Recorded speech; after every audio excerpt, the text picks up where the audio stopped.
Salajengipun ngaos hekam badhe dipun waos dening Kiai Nukman saking Turen.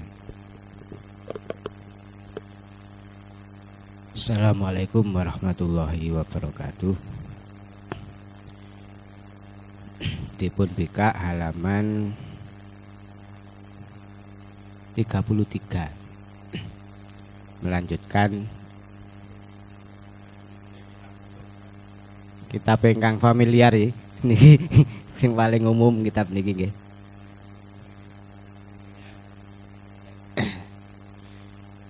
Melanjutkan keterangan yang minggu lalu, yaitu sampai pada fasal Syu'aul Basirah. Bismillahirrahmanirrahim. Syu'aul Basirati utawi sorote peninggal ati iku yushiduka meruaken apa Syu'aul Basirah ing sira kurbahu ing parke Allah mingka saking sira. Jadi ini ada keterkaitan dengan pasal sebelumnya, bahwa ketika seseorang ini hatinya telah bersih dari hududun nafsi, dari keinginan-keinginan hawa nafsu, maka orang ini akan mengalami upgrade diri, perkembangan, yaitu dalam batinnya ada tarikan-tarikan anwarul ilahiyah, ada tarikan-tarikan cahaya ketuhanan.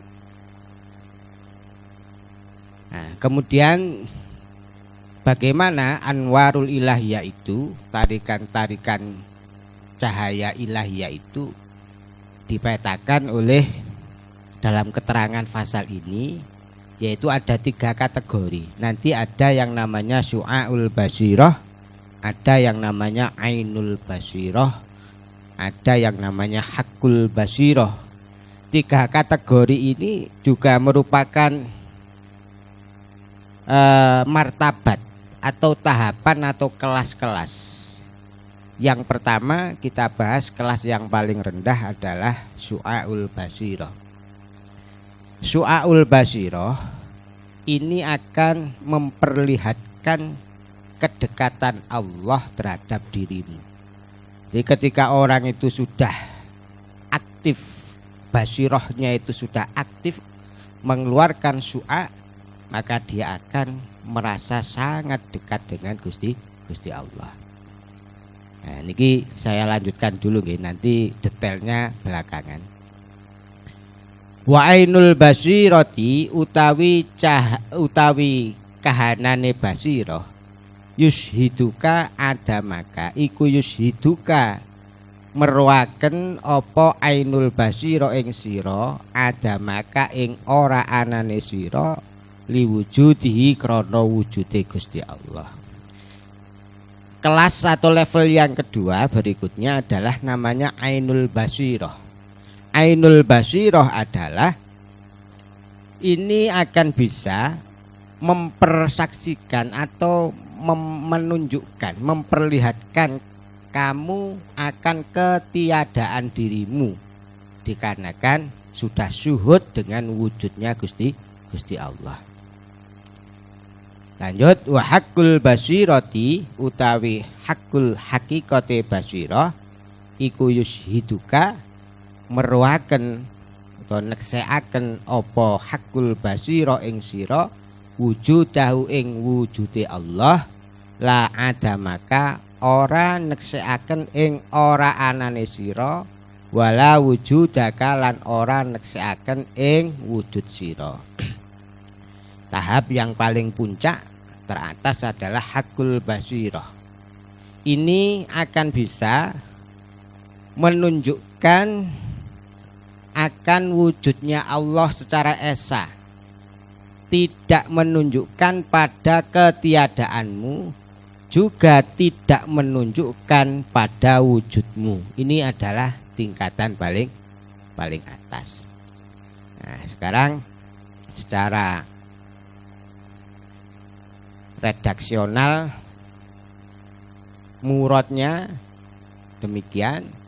Kita lanjut pada detail keterangannya bagaimana, apa sebenarnya yang dimaksud dengan Syu'aul Basirah, Ainul Basirah, dan Hakul Basirah. Nah, sebelumnya bahwa mungkin kula panjenengan niki masih tanda tanya apa sebenarnya basirah itu. Dalam kitab Iqadul Himam niki insyaallah wonten nggih. Nuwun sewu, kitab kula terbatas hanya 3 Yai. Jadi kalau tidak seperti Yai Habib ataupun malah jauh dengan Mbah Yai Munir. Sehingga insya Allah walaupun terbatas tapi keterangannya tidak kalah nanti. Ya, dalam dawuh innallaha witrun yuhibbul witro. 3 itu sudah cukup ganjil. Allah itu ganjil dan menyukai sesuatu yang keganjilan. Jadi sakit 41 juga nanti ganjil. Ini yang usul maka dia yang wajib menghadiahi. Kaburo maktan indallahi antaqulu ma la taf'alu. Ini salah satu belajar bentuk nopo kemarin niku lek ngarani metesek juga nih. Masih belajar. Dalam kitab Iqadul Himam yang saya baca dan saya tulis dalam catatan saya itu dikatakan al-basiratu nadhirul qalbi kama annal basara nadhirul qalb atau nadhirul qalib. Bahwa basira itu adalah penglihatan hati. Seperti hanya basor, ya, ada 2 kata yang beda, hampir mirip. Yang satu basira, yang satu basor. Kalau basira itu nadhirul qalbi, penglihatan hati. Kalau al-basor itu adalah nadhirul qalb atau nadhirul qalib, penglihatan jasmaniyah. Kalau kita berarti alat penglihatan jasmaniyahnya adalah mata. Sehingga fungsinya kalau basiro ini untuk melihat hal-hal yang sifatnya ma'ani al-latifah an-nuroniyah. Hal-hal yang ma'aniyah, maknawiyah, abstrak yang bersifat cahaya. Ini adalah basiro. Yang untuk yang basor ini adalah alat yang fungsinya untuk melihat mahsusat, hal-hal yang sifatnya bendawi, benda-benda kasar, al-wahmiyah. Nah, ini sebelum kita bahas lebih detail kita harus pahami dulu makna basirah dengan makna basor itu sendiri. Nah, kemudian masuk di pembahasan Syu'aul Basirah. Syu'aul Basirah ini merupakan istilah yang dipakai oleh beberapa ulama sufi yang sebenarnya juga ada istilah lainnya dari Syu'aul Basirah, yaitu nurul akli atau ilmul yakin atau nurul iman. Ini istilah lain daripada Syu'aul Basirah. Apa kemudian pengertian definisi daripada Syu'aul Basirah ini? Kalau saya telusuri di 3 kitab itu tadi tidak ada yang menjelaskan secara definitif Syu'aul Basirah ini mboten enten. Yang ada adalah gambaran-gambaran tentang alamat. Seperti yang kita baca barusan ini adalah tanda saja, tanda bahwa dalam diri seseorang itu telah muncul yang namanya Syu'aul Basirah. Bukan definisi yang baru saja kita baca itu. Jadi alamat-alamat saja. Sehingga untuk mengetahui atau mendalami tentang Syu'aul Basirah ini kita melalui alamat-alamat dan juga samroh buah-buah ketika seseorang itu sudah ada Syu'aul Basirahnya. Nah, itu bagaimana alamat ataupun samroh daripada Syu'aul Basirah. Orang itu kalau sudah ada Syu'aul Basirah dikatakan yushiduka kurbahu minka. Ini dia akan merasa sangat dekat sekali dengan Gusti Allah. Ini satu. Jadi ada kedekatan yang sangat dengan antara dia dengan Allah. Sehingga di sini akan membentuk dia itu menjadi orang yang golongan ahlul muraqabah. Ahli seperti terus selalu diawasi oleh Gusti Allah. Ini adalah di tataran yang namanya Su'aul Basiro. Kemudian level Su'aul Basiro ini ditempati kelas orang-orang yang bagaimana? Ternyata ini adalah kelasnya orang-orang yang ahlul dalil wa ahlul burhan, atau dalam bahasa lain ukola. Orang-orang yang dalam pencarian pengetahuan tentang Gusti Allah yang masih melalui burhan atau dalil-dalil, atau masih melalui analisa akal. Ini adalah Su'aul Basiro seperti itu. Jadi kalau kita mengenal Allah masih melalui bahwa wujudnya kita adalah menunjukkan wujudnya Gusti Allah Sang Pencipta, wujudnya alam semesta ini menunjukkan adanya pencipta, ini berarti di level ini, masih di level Su'aul Basiro, atau masih di level ukola, belum ulama Mas Yan. Nah, maka diri kita sendiri ini kira-kira masuk di kategori yang mana? Apakah sudah masuk di sini ukola yang mestinya kalau kita paksakan masuk di level ini, tentu kita itu akan terbangun jiwa muraqabah, jiwa perasaan selalu dimiliki, selalu dilihat oleh Allah. Tapi kan nyatanya kadosim ada kasihan untuk muraqabah saja. Nah, terus di level Su'aul Basiro ini juga merupakan kelasnya orang-orang yang sudah sampai di alamul mulki. Niki juga saya dapati di kitab Iqadul Hikam. Terus juga merupakan levelnya orang-orang yang ahlul fana fil a'mal. Nggih, Iqadul Himam nggih.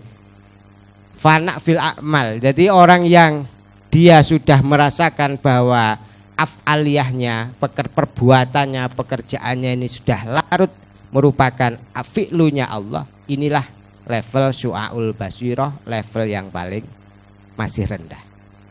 Itu yang pertama ya, Su'aul Basirah. Kemudian yang kedua, ini level paling tengah, yaitu Ainul Basirah. Ainul Basirah itu yushiduka adamaka.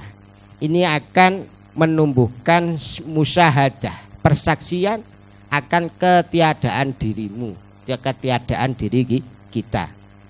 Jadi dalam tingkatan ini apapun yang wujud akwan ini dianggap sebagai ilusi. Dia sudah mampu menghilangkan ilusi itu dikarenakan wujudnya Gusti Allah. Yang ada hanya wujudnya Allah. Kemudian apa akwan atau alam semesta ini sudah tidak ada, termasuk dirinya sendiri. Jadi ketika wafanaita an wujudika syahidat rabbaka birabbik. Jadi ketika dirinya itu, wujud dirinya itu sudah lebur fana, sehingga dia syuhud bahwa dirinya tidak ada, maka disitulah dia baru menemukan bahwa wujud hakiki, yang paling hakiki, yang paling sejati adalah Gusti Allah. Nah, di level inilah baru yang namanya akan muncul Fathul Basirah. Ternyata level Ainul Basirah ini baru mulai munculnya, terbukanya Basirah. Untuk di level awal Su'aul Basirah ini masih belum, masih tertutup. Baru ada di Ainul Basirah ini yang namanya Fathul Basirah, terbukanya matahari ini di level seperti ini. Level ketika kita sudah merasa tidak ada, yang ada hanyalah Gusti Allah. Samroh atau buah di level ini adalah tidak ada, dia sudah merasa tidak ada apapun selain Allah yang untuk menjadi sandaran. Tidak ada bagi dirinya apapun selain Allah yang bisa membuat dirinya istiqnas atau kenyamanan. Tidak ada, hanya Allah. Selain Allah tidak ada. Nah, ini yang kedua. Yang terakhir adalah Hakul Basirah, ini puncak. Ini akan menyebabkan orang menjadi bahwa wujud satu-satunya secara tunggal, secara sendirian, secara wahda adalah hanya Gusti Allah.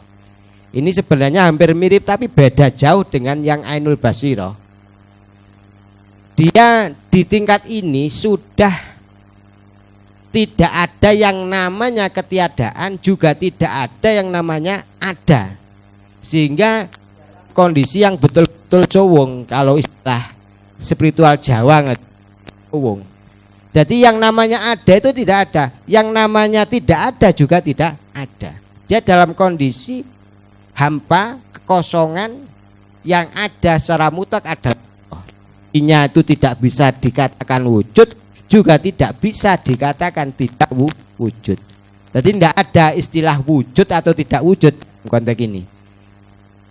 Nah, pada saat inilah al-ana, nah ini diteruskan diteruskan kana Allahu wala syai'a ma'ahu wa al-ana ala ma alaihi kana. Pada tahap inilah maka dia al-ana, dia akan menemukan kejatian Allah yang sebenar-benarnya, yaitu pada saat sudah tidak ada yang namanya ada, tidak ada yang namanya tidak ada.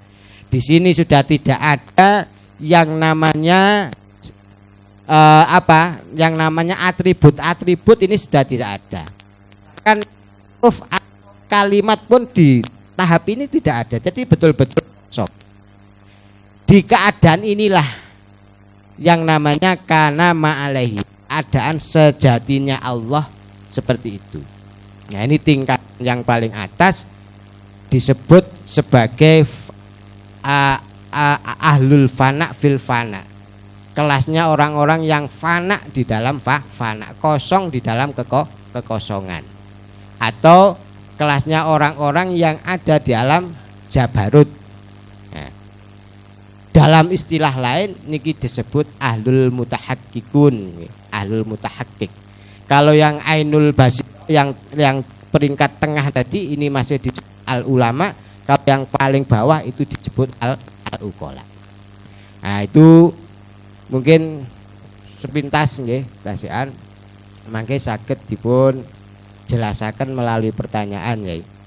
Melalui pertanyaan-pertanyaan mungkin mangke saged lebih gamblang dan panjang lebar. Kula kinten cekap ngaten mboten kula terusaken karena sinaunya terbatas sampai niku ya. Yeah, mafhum. Nggih. Nggih. Keterbatasan akalnya. Nggih, termasuk niku. Untuk kemudian wekdal kula serahkan datang Romo Yai Munir sebagai biasanya mujawib sekaligus moderator ngoten nggih. Ya, termasuk musokheh. Termasuk musokheh. Dari saya kurang lebihnya mohon maaf, walafu minkum. Wassalamualaikum warahmatullahi wabarakatuh. Alhamdulillah sudah dipaparkan begitu rupa oleh Kiai Nu'man bahwa ada 3 fase untuk kita mampu menduduki kedudukan sebagai orang yang bisa betul-betul menempatkan Allah pada tempatnya dan menempatkan diri kita pada tempat kita melalui su'aul basirah. Apa su'aul basirah itu? Cahaya mata, terbukanya mata. Ainul basirah ya wujudnya mata batin itu sendiri. Al-basiratu adalah mata batin, su'aul basirah adalah bagaimana kita memandang. Sama halnya su'aul basirah itu adalah matahari yang terang ini. Su'aul basirah adalah proses sampean membuka mata. Sampean ketika membuka mata, maka yushhad, sampean akan ditunjukkan berbagai macam bentuk yang ada di sekeliling sampean. Ini disebut su'aul basirah. Adanya sinar yang menerangi, adanya mata yang membuka. Kalau sinar tidak ada, mata terbuka, sinar tidak ada, kita juga tidak akan bisa melihat wujud di sekeliling kita. Mata tidak terbuka, sinar ada, kita juga tidak akan mampu mendeteksi dan meraba apa yang di depan kita, apa yang dikelilingi kita. Kalau dikaitkan dengan tasawuf adalah su'aul basirah adalah ilmu yang mampu menyadarkan kita terhadap kedudukan Allah. Allah sebagai adalah siapa? Tuhan semesta alam yang tidak bisa diatur, yang tidak bisa dipaksa dan tidak bisa ditekan, didikte Meskipun kita nuwun sewu, kadang-kadang setiap hari itu kita mendikte Allah melalui doa-doa kita. Maka nuwun sewu, untuk ngaji tasawuf ini Pak Haji sama Pak Haji Zainuddin tidak cukup sekali, harus setiap ngaji harus ikutnya dengan. Biar apa? Biar paham. Karena kalau satu kali, dua kali tidak akan mungkin bisa mencerna tasawuf yang begitu indah ini. Apalagi kalau jenengan hadir setiap kopdar luar biasa. Alhamdulillah. Jadi, tanpa kita membuka mata, tanpa kita ada cahaya sebagai bentuk apa? Karena cahaya ini mampu memproyeksikan segala bidang yang ada di hadapan kita. Ilmu yang kita kaitannya nanti dengan tasawuf, ilmu billah, lillah, wallah, ma'allah, yang mampu menuntun kita sebagai sebaik-baik kawula. Tentunya ada su'a, ada ainul basirah, baru kita akan memperoleh darajah yang ketiga adalah hakikatut basirah. Ainul basirah, ilmu jenis nurul basirah, ainul basirah, hakikatul basirah. Tiga-tiganya ini tidak bisa dihilangkan, dan ketiga-tiganya ini pasti ada di setiap panjenengan semua. Cuma grade-nya yang berbeda. Sampai mengenal Allah, Allah didekati hanya dengan sholat, yaitu bentuk su'aknya hanya seperti itu. Sehingga memunculkan hakikat basirah, Allah itu hanya bisa didekati dengan hanya sholat, hanya dengan puasa, seperti itu. Itu grade-nya berbeda dengan orang ahli tasawuf. Orang ahli tasawuf itu memandang setiap yang ada di hadapan saya adalah Allah, karena tidak ada syai' kecuali di situ diwujudkan oleh Allah. Alhamdulillah. Ini akan insyaallah. Jadi tingkatannya sudah berbeda. Bagi orang ahli tasawuf semuanya Allah, bahkan nuwun sewu. Orang ahli tasawuf itu memandang apapun karena mata batinnya sudah terbuka, maka memandang itu tidak menemukan kecuali di situ ada Allah. Sampai sedang berpuasa bagi orang ahli tasawuf, maka nuwun sewu, memang tingkatannya seperti itu. Dulu Syekh Ibnu Athaillah Sakandari radhiyallahu an, beliau itu orang yang paling getol memusuhi sufi. Karena beliau madhab Imam Maliki, kakeknya adalah musuh berat para sufi. Tapi pada akhirnya Syekh Ibnu Athaillah Sakandari ketika menemukan gurunya Syekh Abdullah Al-Mursi, beliau mendapatkan mafatih pembukaan, sehingga beliau menjadi pembela terberat atas wujudnya ilmu tasawuf. Karena mata batinnya, tingkatannya, su'aul basirahnya sudah meningkat. Apakah su'aul basirah itu hanya didapati pada orang-orang yang alim saja? Oh tidak. Panjenengan, saya yang kurang alim, ya lebih alim lah daripada sebelah saya. Semuanya memiliki su'aul basirah. Cuma kadarnya yang berbeda. Su'aul basirah adalah apa? Su'aul basirah adalah cara pandang kita memandang Allah. Ainul basirah apa? Alat untuk memandang Allah. Hakikatul basirah adalah apa? Adalah wujud akhir, kelas akhir, hasil atas cara pandang melalui ainul basirah. Mungkin itu saya mensarai Kiai Nu'man. Ya, saya sangat mafhum karena syarahnya syarahnya hanya 3. Tapi tenang, hari ini tadi saya bawakan kitab Kutul Qulub. Kutul Qulub. Mungkin dia karena posturnya kecil jadi butuh Kutul Qulub. Makanan hati, karya Syekh Abu Thalib Al-Maki, pendobrak tasawufnya Imam Ghazali. Mungkin dari sini teman-teman kawan-kawan Badui bisa bertanya tentang kerisauan hatinya mungkin. Monggo, silahkan bertanya. Itu sebelum bertanya, nuwun sewu. Ini ada Kiai Mukhlas. Mungkin kita yang belum begitu aktif di Hikam Lirboyo. Terus tahu-tahu ketika kopdar di acara pembukaan Kator Ataya ini, tahu-tahu disuguhi istilah Su'aul Basiroh, Ainul Basiroh, Hakul Basiroh. Akhirnya opo karepe? Apa undi-undi, apa weji? Ternyata gini, bahwa Su'aul Basiroh tingkat pertama, kedua, dan ketiga itu adalah anugerah dari Allah bagi orang yang sedang salik, orang yang melaksanakan ibadah dengan tingkatan dan kadar-kadar masing-masing. Seperti yang disampaikan oleh Mbah Yai Munir tadi, bahwa setiap orang itu punya kesempatan untuk mendapatkan anwarul ilahiyah yang berupa Su'aul Basiroh, cahaya pandangan mata hati dengan berbagai tingkatan ibadah.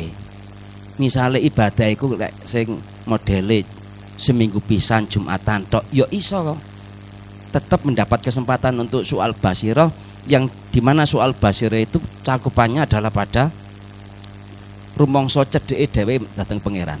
Terbukti apa?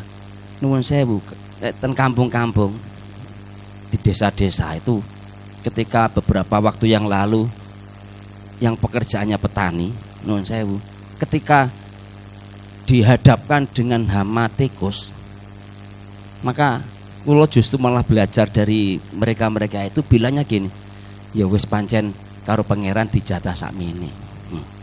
Padahal nuwun sewu, di antara mereka itu ada yang nuwun sewu ibadahnya itu hanya seminggu pisan Jumatan tok. Mun bisa bicara kok gak piye nesu, aku wis ikhtiar kaya ngene sembarang kalir, lah kok ternyata mek didumi sakmene ndak. Ya wis pancen jatah sakmene. Lah ungkapan ini adalah bagian dari Su'al Basiroh. Intinya bahwa Su'aul Basiroh itu Allah anugerahkan bagi orang yang salik melakukan perjalanan wusul kepada Allah dengan ibadah-ibadah yang dilakukan. Terbukti di tingkatan tertentu nuwun sewu yang mengikat diri pada bukan bagi loh Kiai, menurut kitab itu bukan bagi, tapi setiap orang memiliki itu semua dengan kadar yang berbeda. Nggih. Tenanune enten walhasil analis salik. Analis salik. Ya salik itu yang kembali lagi pada tingkatan sing ibadah mek seminggu pisan. Ada yang mengikat diri pada sebuah thariqah, sampai diceritakan oleh salah satu guru mursyid bahwa enten murid thariqah, ikhwan thariqah itu yang nuwun sewu begitu selesai tawajuh melek itu mau melangkah itu ndak berani, karena rumangsane dalam pandangan dia semua lantai, semua apa itu ada lafaz Allah di situ. Mungkin mangke saged dipun tambah Mbah Yai. Dadi bahwa Su'aul Basiroh, Ainul Basiroh, Hakul Basiroh itu adalah anwarul ilahiyah, cahaya-cahaya ketuhanan yang Allah anugerahkan kepada orang-orang yang melakukan perjalanan suluk wusul kepada Allah dengan ibadah yang dilakukan pun. Terus kersane mboten kaget, ujug-ujug langsung disuguhi istilah su'a, hak, ain dan lain sebagainya. Mboten mawon sih. Sebetulnya mudah. Su'aul Basiroh itu kita melek, Ainul Basiroh itu adalah mata, Hakul Basiroh adalah kita menemukan apa yang kita pandang, wujudnya. Setelah melek, oh hakikatnya di depan saya adalah ada Pak Haji, ada Mas Zaki, ada Kiai. Tadi butuh apa? Butuh melek dulu. Maka yang dibutuhkan apa dulu? Melek dulu. Setelah itu yang dibutuhkan apa? Mata. Melek kalau sudah ada sinar, terus ada mata. Melek ndak punya mata, dia ya tidak akan bisa melihat Hakul Basiroh. Kalau ini digeret ke dunia tasawuf, hak Su'aul Basiroh adalah bagaimana kita mengenal Allah, bagaimana kita menyadari bahwa Allah itu ada. Ainul Basiroh bagaimana? Bagaimana kita cara menghadapi Allah. Cara mendekat kepada Allah itu loh bagaimana? Nah, itu loh, itu namanya ainul basirah. Su'aul basirah adalah apa? Usaha kita mendekat kepada Allah. Karena kita tahu bahwa Allah ada, maka prosesnya mendekat. Ada yang zikir, ada yang wiritan, ada yang dengan ngaji, ada yang dengan sholat, ada yang dengan dagang, ada dengan sodakoh. Semuanya berkesempatan dan semuanya diberi kesempatan oleh Allah untuk melalui darajatus su'a. Kemudian ainul basirah, bagaimana cara kita menghadapi Allah? Contoh, setelah kita berusaha, setelah kita beribadah, setelah kita melakukan pendekatan kepada Allah, maka kita akan dihadapkan pada apa? Reaksi Allah kepada kita. Reaksi Allah kepada kita. Masya Allah, niki sugeng rawuh Kiai Umam saking Lirboyo rawuh. Masya Allah. Moga melepat Yai, moga. Moga. Siapa? Masya Allah. Masya Allah. Mbah Jan kono yang gawangan Mbah Jan.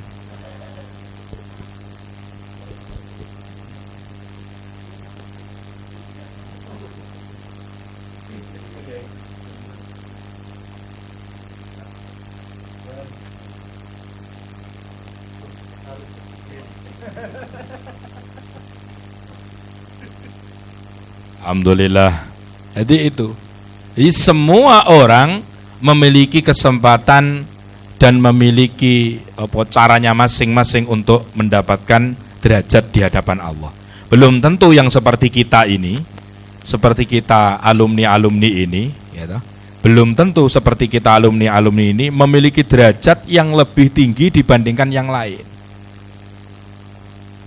Selagi kita merasa memiliki derajat yang lebih tinggi dari orang lain, maka selagi itu pula kita telah merendahkan diri kita sendiri. La tahkironna mandunak likulli syai' maziyah. Maka jangan pernah menyepelekan orang lain meskipun terlihat sepele. Jangan pernah menyepelekan Mbah Jan, jangan pernah menyepelekan Rawedeng, meskipun hakikatnya pancen sepele. Nyata, karena kesepelean sudah tidak perlu disepelekan lagi, kan seperti itu. La takiranna mandunak likulli syai' maziyah. Setiap segala sesuatu itu ada maziyahnya. Itu mungkin sambungan dari Kiai siapa?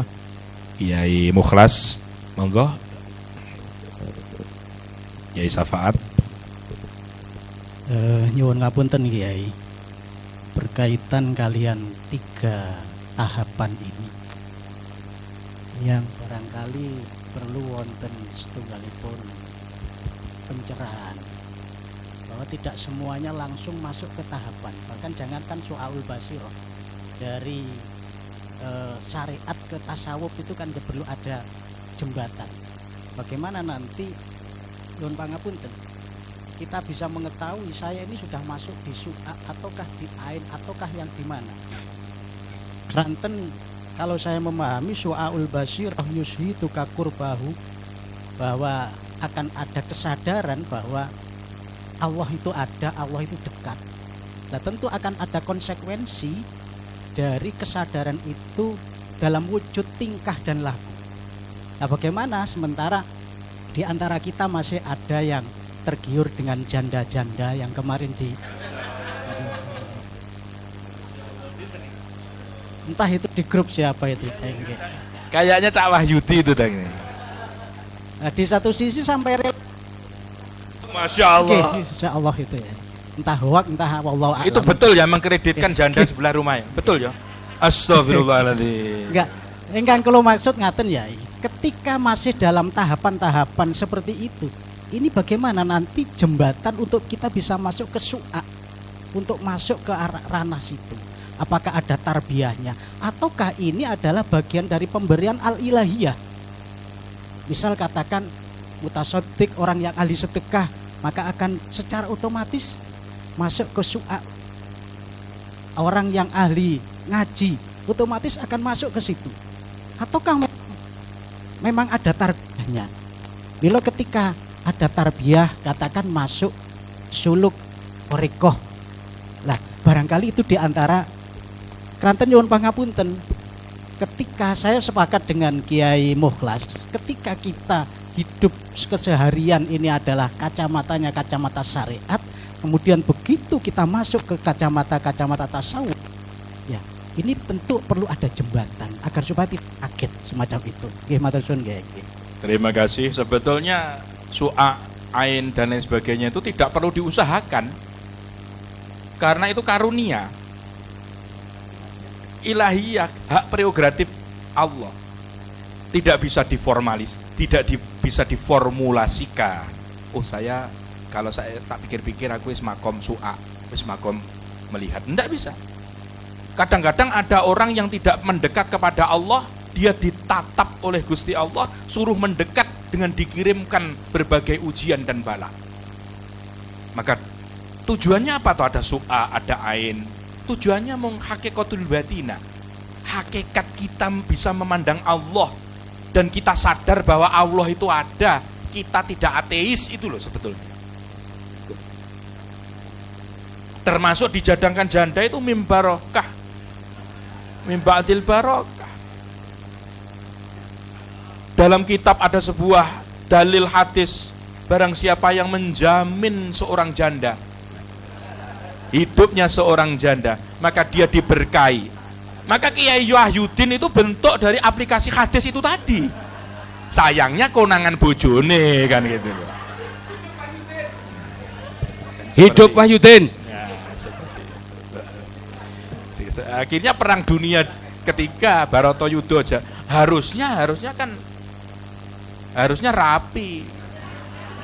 Saya takutkan ini dibocorkan Kaji Latif. Lah ini karena dia tidak diajak ngopi kemarin kan itu.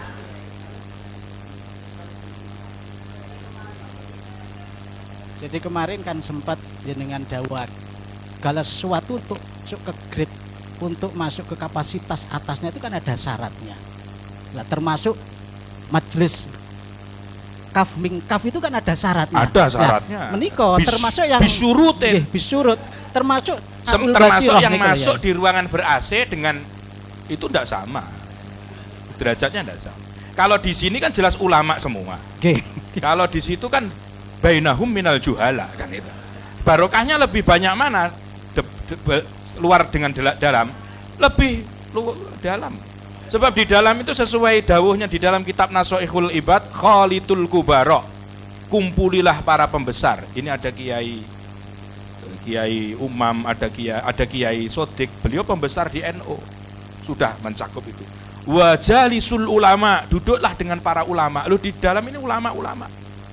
Yang ndak ulama cuma Mas Dodi tok.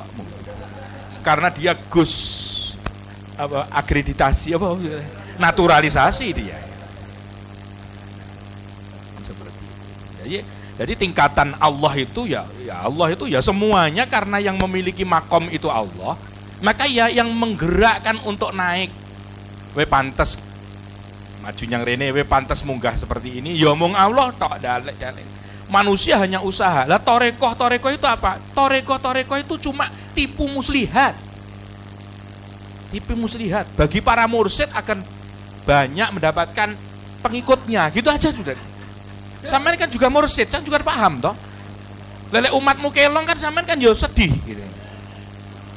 Komersil tadi. Maka tujuannya apa? Allah memiliki cara untuk didekati. Allah memiliki cara untuk hambanya ini mencintai dirinya Allah dengan caranya Allah, bukan cara kita. Jadi sampai memaksa seseorang untuk cinta kepada Allah tidak bisa, karena itu hak prerogatif Allah. Cuma ada gambaran-gambaran di dalam hikam, caranya mencintai yang benar bagaimana, cara melihat diri itu bagaimana. Kenapa kok harus ada su'aul basiroh?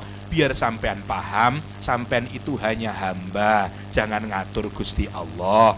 Jadi ketika sampean donga, doamu bukan bertujuan mengatur takdir Allah, tetapi karena sampean diperintah untuk berdoa dan sampean yakin ad-du'a yanfa'u mimma nazala wa mimma lam yunzil.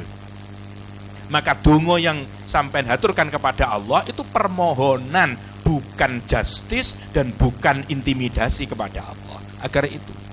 Sebab kalau sampai tidak mendekat kepada Allah, Allah punya cara kok agar seseorang itu mendekat. Man lam yuqbil 'alallah bimulatofatil ihsan kuyida ilaihi bisalasilil imtihan. Kalau sampean masih dalam keadaan lapang tidak mendekat kepada Allah, bersiap-siaplah Allah memilih jalan balak dan cobaan sampean ditatap nih sebuah masalah agar sampean kembali ke Allah. Ingat kita dawuhnya Kiai Mat waktu beliau sambutan memberi pemauidhah di Batu kemarin, bahwa ada santri yang dia lupa ngadep dampar, dipaksa oleh Allah habis hartanya miliaran, dijadikan miskin dan kembali ke guru. Sebelum sampai dijadikan masyakoh, kembalilah ke guru sampai nirgoyo. Gus Baat sampai sebelum sampai ketahuan istri, simpanlah rapat-rapat janda sebelah rumah. Kan seperti itu. Ini bisa dipahami ya. Kalau tidak bisa dipahami ya kita diskusikan. Bisa Pak Kiai ya? Ada yang tanya? Tidak takut. Yusebu berangkat dari Su'aul Basyirah Yusudukaku Bau Mingka ila akhirihi. Ini yang saya tanyakan, implementasi dari redaksi tersebut ini yang kalau bisa dilihat secara kasat mata itu kayak bagaimana? Ini berangkat saya dari sebuah ada beberapa teman itu yang boleh dikata dalam kalau ngomong soal yakin dan ainul yakin sangat dalam, sehingga dalam kesehariannya untuk syariatnya apa yang dia kerjakan itu sesuai dengan hati nuraninya dia. Sampai pada waktu puasa pun dia tidak melakukan puasa karena merasa tidak ada perintah. Ini yang saya tanyakan, bentuk yang kasat untuk yang betul-betul mempunyai hakul basyirah itu kayak apa? Karena semua itu disandarkan pada Allah, yang tahu ya Allah, bukan kita. Ada seseorang yang seperti dicontohkan Kiai Mukhlas tadi. Dia sholatnya seminggu sekali, tapi tawakalnya melebihi daripada kita yang sholat sehari semalam melebihi sholatnya mereka. Lalu bagaimana nilainya? Nilainya ya tetap standarnya kita ya tetap. Berangkatnya tasawuf itu adalah syariat. Kalau syariatnya kita kurang, maka tasawufnya juga akan cacat. Meskipun kata-kata tawakalnya keluar dengan indah. Gak tahu sholat tapi muni ngene, kabeh sing ngatur Allah. Allah sing ngendi sing mbok maksud. Kowe muni sing ngatur Gusti Allah, tetapi nyatane perintah Allah gak mbok lakon. Padahal jelas di dalam dasar syariat kita, addi maftaradullah takun a'badin nas wajtanib ma haramallah takun aura'in nas. Jalankan apa yang diperintahkan Allah saja, maka engkau menjadi orang yang paling berbakti kepada Allah. Anta'budallah ka'annaka tarahu fa illam takun tarahu fa innahu yaraka. Beribadahlah kepada Allah seolah-olah engkau bisa melihat Allah. Ini masih seolah-olah. Kalau seolah-olah nyatanya tidak bisa, ya fa innahu mongko stune Gusti Allah iku yaraka ningali sapa Allah ka ing sira. Tapi jelas bahwa kita sedang diperjalankan. Jadi nyantai saja. Kita sedang diperjalankan. Alhamdulillah diperjalankan. Karena fasenya seperti itu. Ini seperti nuwun sewu Pak Haji Obi, Pak Haji Jainuddin ya tidak pernah bermimpi ngaji hikam, tidak pernah. Tidak pernah. Lebih baik nunggu meteor sel. Tapi karena Allah itu memantik seseorang itu untuk apa jenenge? Allah itu akan mengumpulkan bitonah di surga, dijadikan bitonah di dunia, dan besok kembali menjadi bitonah lagi di surga. Al-arwah junudun mujannadah. Ruh itu seperti kelompok-kelompok. Lek sampean sendiri-sendiri, maka sampean akan diterkam oleh setan. Asyaiton dzibul insan kadzi bisyat apa? Setan itu adalah apa? Serigalanya manusia. Sampai kalau ada kambing atau ada domba satu pasti diterkam serigala. Sampean kok sendiri, ndak kumpul-kumpul, ndak ikut Lirboyo, ndak ikut NU, ndak ikut wis gak NU gak paten bari bahasane. Oh, sampean akan diterkam oleh rasa sombong sampean sendiri. Wah, ibadah saya sudah bagus ini ternyata. Oh, saya ini sudah kiai ternyata. Sebab sampean ndak ikut Lirboyo. Tapi kalau sampean ikut Lirboyo ditimbali, "Nir, iki enak iki sami'na wa ata'na." Bila perlu dituku. Kemarin ada yang menghina Gus Lirboyo kita. Langsung saya totalan tak tuku di WA, dituku piro? Iki aku mau duit 10.000. Lho terserah aku toh. Tergantung nyang-nyangane kan seperti itu. Kan seperti itu. Alhamdulillah kan seperti itu. Sing penting egrek dhisik untuk belani guru. Kalau sampai tidak punya keegrekan dalam belani guru sampean, ya toh, sampean patut dipertanyakan. Makanya Mas Reno dan Mas Dodit ini begitu ingin dijadikan anggota naturalisasi himasal. Ya alhamdulillah, jangan ingin saja. Sampai harus mu'allak dengan himasal, dengan memberangkatkan himasal. Kan seperti itu. Baru tunjukkan mu'allakmu dengan himasal dengan amaliyah yang nyata. Setuju? Terutama saya ya. Kan seperti itu. Ya, itu ya, Masya Allah. Luar biasa. Jadi intinya kita itu seperti itu Pak Haji. Jadi Pak Haji Udin ini luar biasa. Beliau orang baik. Pak Haji Obi ini orang baik, sudah dipepet Kiai Saifuddin, Kiai Solahuddin, karena beliau langganan roti di sana. Insya Allah. Iki wae kula mireng ini. Jenengan anu nggih, konsumer pajak kula nggih Kiai Solahuddin. Karena saya langganan katanya. Astagfirullahaladzim. Ya seperti itu. Indahnya tasawuf kalau disampaikan. Jenengan mesti puyeng. Yang baru masuk, yang baru dengar hikam mendengarkan Kiai Nu'man mesti puyeng. Karena dia terlek pada fase tekstual, bukan kontekstual. Tekstual dia. Mana sarah yang ngandung. Padahal ilmu tasawuf itu tidak bisa ditekstualkan. Ilmu tasawuf apalagi hikam itu harus dibicarakan. Ilmu yang harus dibicarakan, diterangkan dan diwujudkan pada aplikasi sehingga dalam prakteknya, hakikatnya memunculkan teori-teori baru yang ditulis oleh syarih penjelas dari kitab hikam itu sendiri. Kiai Baweh bagaimana? Nanti kalau sampean belum paham bisa bertanya kepada Kiai Nu'man biar tambah bingung. Nambah Yai, nambah keterangan. Terima kasih. Jadi memang saya sependapat dengan Mbak Yai Munir. Ya memang, sudah kalau sependapat ya sudah, ya sudah. Masih ada ya Yai, sudah kalau sependapat. Masih ada Yai. Memang yang terpenting kita itu bertuhan, tidak ateis. Kemudian memang dalam hikmah ke-30 berapa ini 6 ya kalau tidak salah. Ya, ini ada hubungannya dengan yang kemarin soal orang bodoh dan orang alim itu memang tidak ditemukan takrifnya atau definisinya yang mutorid munakid jamek manik memang nggak ada. Terus saya agar lebih mudah dipaham saja, untuk su'aul basiro itu menurut saya kita semua sudah su'aul basiro karena kita semua adalah pengamal jauzan. Di dalam jauzan itu kan ada wariskuhu lil asin wal mu'minin. Tidak ngamalkan jausan pun juga sudah su'aul basiro, tapi tingkatannya. Ya. Kemudian kalau yang untuk ainul basiro itu kalau saya memberi contoh itu seperti Syekh Siti Jenar, itu ainul basiro.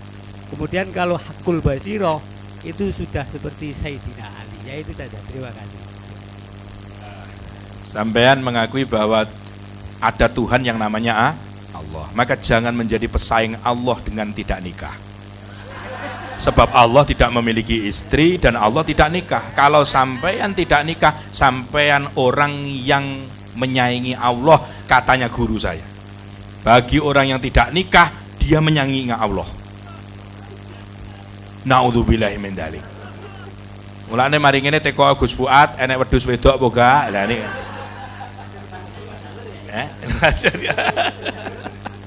Sing digoleki malah lanang. Kan seperti itu ya. Kiai, ya Pak Kang Junet, bahwa ya memang kita itu diperjalankan. Berjalan. Terima kasih. Mungkin ada tambahan saking Kiai Malik. Lek jawaban ojo lho ya, nambah-nambahi jawaban ojo, percuma ya. percuma. Takon enggak apa-apa. Karena sudah senada dengan dakwah-dakwah Mbak Munir. Iki ngerayu. Ngerayu ben dijak ngopi.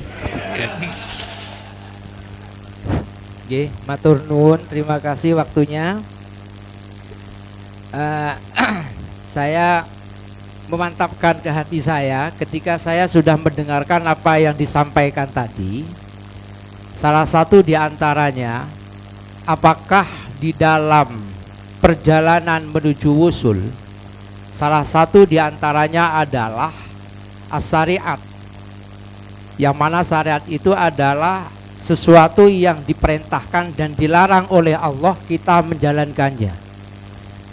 Kemudian setelah itu harus besertaan dengan torekot, yang mana torekot tersebut harus sejalan apa yang dibawa oleh Nabi.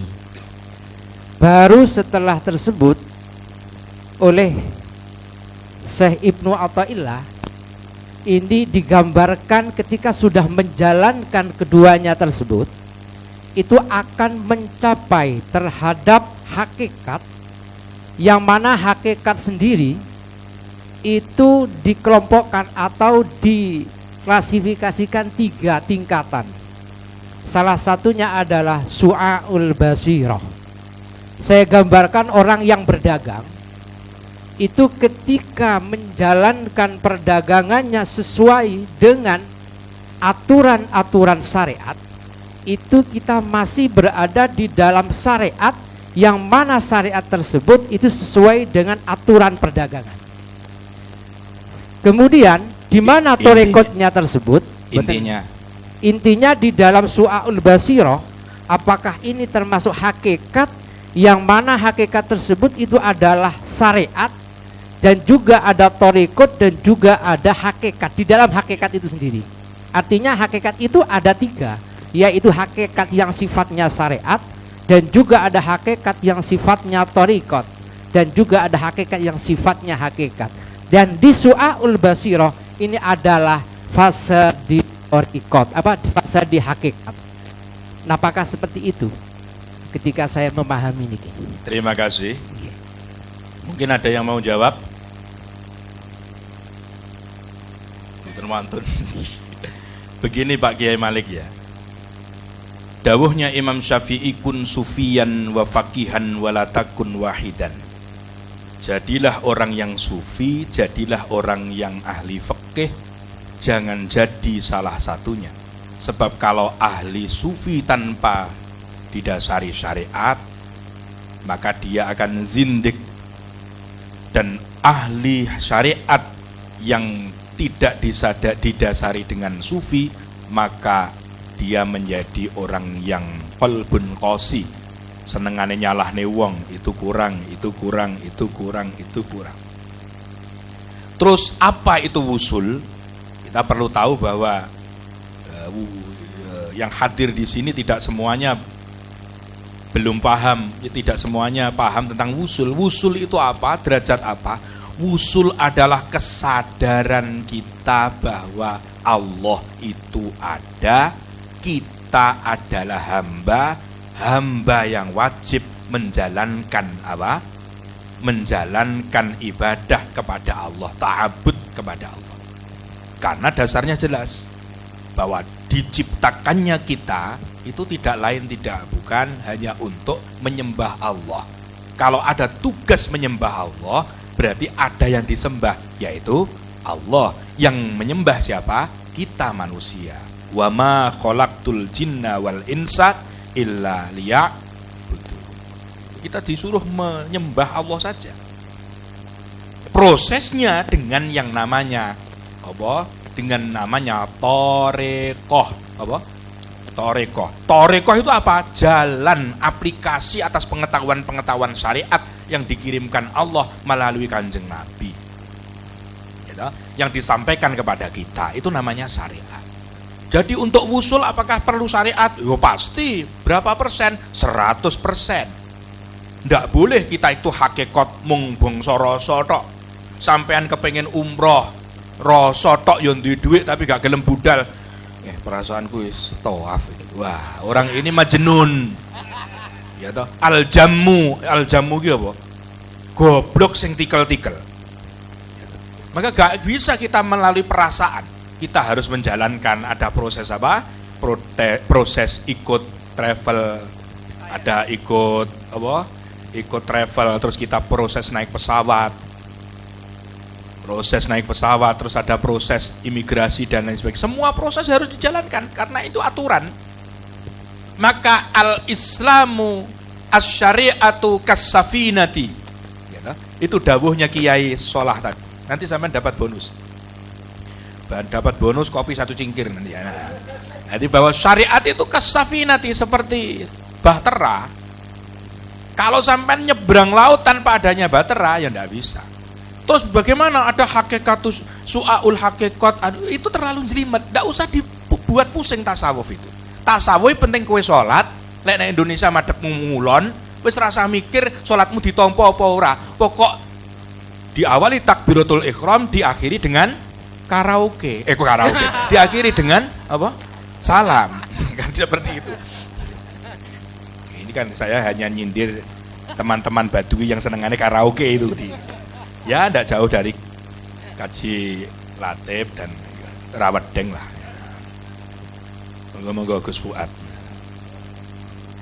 Ya, Pak bisa dipahami Kiai Malik ya? Nggih. Dan apakah perlu kita bertorekoh? Loh harus kita bertorekoh. Torekoh jangan dimaknai kita harus wiritan ilallah la ilaha illallah la ilaha illallah. Enggak. Torekoh itu bagaimana kita menjalankan ritus keagamaan itu melalui proses tuntunan seorang guru. Sebab kita tidak bisa mengetahui mana duduk murabba, mana duduk iftiros, mana duduk di dalam sholat tanpa melalui guru. Sampai belajar hadis saja, moco hadis tanpa guru, ya toh? Maka sampai tidak akan mendapatkan tes daripada hadis yang akan disampaikan. Umpamanya Kanjeng Nabi itu sampai pernah mendengar Kanjeng Nabi ditanya oleh seorang sahabat dan sahabat itu dijawab oleh Kanjeng Nabi dengan jawaban yang selama ini kita mendengarkannya, antum a'lamu bi umuri dunyakum. Seperti itu. Tapi sampai tidak pernah mengaji tentang mimik wajah Kanjeng Nabi ketika menyampaikan itu. Seperti ini mimiknya. Antum a'lamu bi umuri dunyakum. Beda dengan antum a'lamu bi umuri dunyakum. Beda atau tidak? Artinya kon iku roh ta urusan dunyamu iku. Maksudnya seperti itu. Maqasidul makna di dalam hadis, maka butuh yang namanya wasilah, yang namanya guru. Guru kita siapa? Ya guru ngaji kita, yang mengajari kita. Oh ini salah, ini benar. Makanya fas'al ahli dzikr in kuntum la ta'lamun. Jangan salah, fas'al ala dzikri. Oh, jangan. Ini malah sebab ada teman kita yang fas'al ala dzikri. Saya bingung. Dia merubah Al-Qur'an apa dheweke Gusti Allah? Aku juga paham kok Quran dirubah. Maka sampean nuwun sewu dalam setiap perjalanan jangan pernah tidak duduk dengan para ulama. Jalisul ulama wa khalitul kubara. Duduklah dengan para ulama, karena kalau ada masalah sampean bisa bisa bertanya. Dan duduklah, kumpulilah orang-orang besar, karena orang-orang besar itu melancarkan atau menjadi mafatih ala ma'isyatikum. Dia akan menjadi pembuka pangupa jiwa sampean. Lo betul. Gara-gara sampean kumpul orang-orang besar, dapat proyek MBG seperti Kiai Syafaat. Kan luar biasa beliau. Ingin tambah lagi dia. Masya Allah. Ya apa? Korbannya ngawur. Alhamdulillah seperti itu. Dan duduklah dengan para ulama, akan dijawab pertanyaan sampean. Masalah apa? Masalah seperti ini Mbak Yai, oleh angsal mboten? Oh, oleh. Di dalam apa kitabnya? Gak perlu roh kitabnya, sing cukup roh aku ae. Kowe lek pengen roh kitabnya dadi kiai dhewe. Nah, maka saya ketika nuwun sewu, ini yang sempat ditanyakan oleh beberapa rombongan Ataya. Ya, ketika umrah pasti tanya, Mbah Munir bagaimana ini hukumnya? Boleh. Dibisiki, loh setiap apapun kok boleh ya menurut Mbah Munir? Karena kitabnya banyak. Tapi kalau yang sampean ajak Kiai Nukman kitabnya 3, itu ndak boleh, kangelan sampean gitu loh. Mending ngajak saya. Meskipun saya bayar sendiri. Tawaf. Allahu akbar, subhanallah, alhamdulillah, wala ilaha illallah. Saya disuruh mimpin oleh Pak Ajis. Ketika saya tawaf, semuanya pakai bahasa Jawa yang kerentak di hati. Satu putaran tak kasihkan mic-nya. Ditanya oleh Husen, Mbah Munir kok enggak sampai putaran terakhir? Tak jawab, aku gak bayaran. Aku menurut, karena saya bukan kiai travel. Saya suruh doa ya enggak mau, saya enggak dapat apa-apa. Kecuali saya diberangkatkan gratis, pasti saya ngajak himasal. Setuju? Yang setuju, yang enggak ada setuju di dalam ini. Yang setuju ngacung?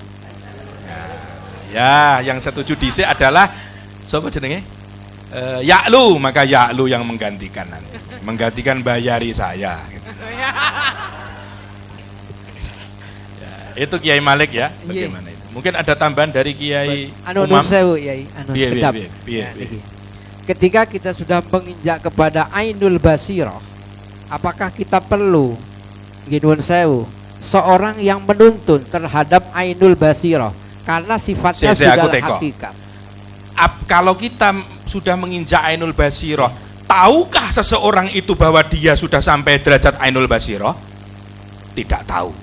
Maka setiap tempat itu yang tahu hanya Allah, kita hanya perjalankan sudah cukup, tidak usah ditanya. Terus kita bagaimana? Tidak usah, karena sampean jangankan kok Ainul Basirah, Su'aul Basirah saja belum.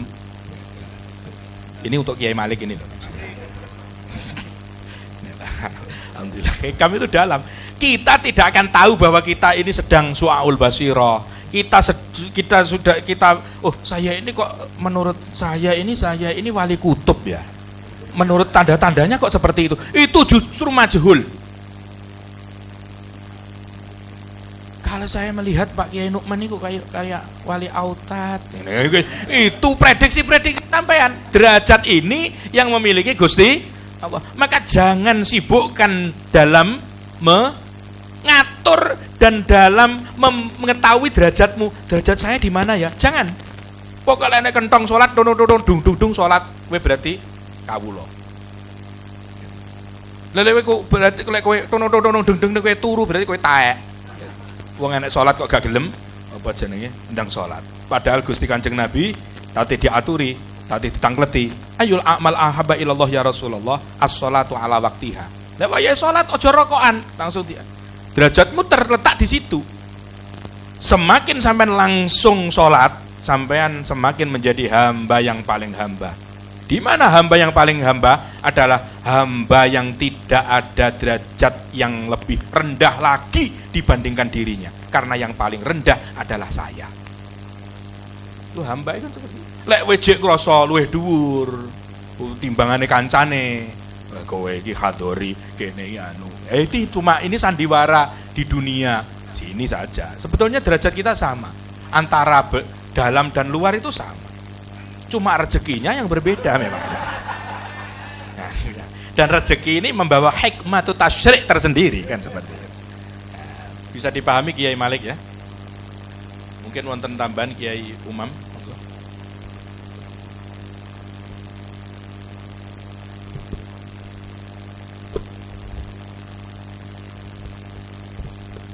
Nuwun ngapunten diterat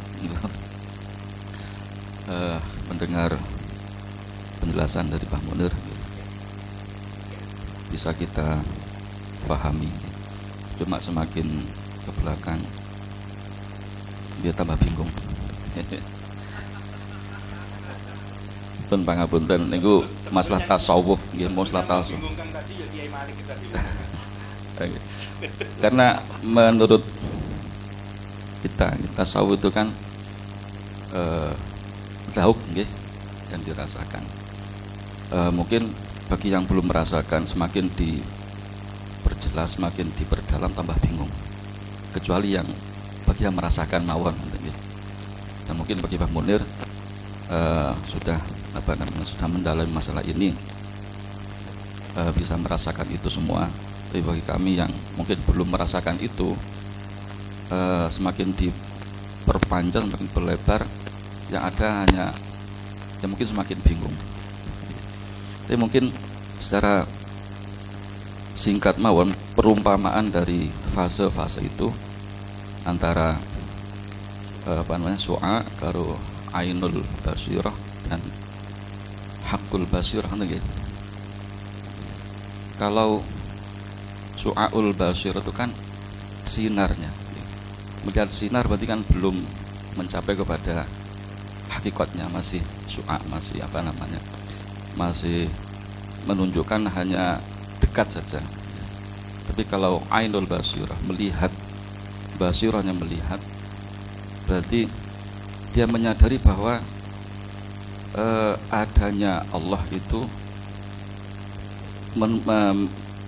melihat kepada Allah itu menunjukkan ketiadaan kita. Dan kalau hakul basirah, ini berarti sudah menyatu. Ibarat kalau kita melihat api, ini kan ya masih tampak apinya. Tapi kalau sudah masuk ke dalam api, maka tidak akan melihat apapun. Ya hanya yang dia adalah api itu sendiri. Mungkin begitu. Kalau nanti diperpanjang, nggih kula piyambak nggih bingung. Assalamualaikum warahmatullahi wabarakatuh.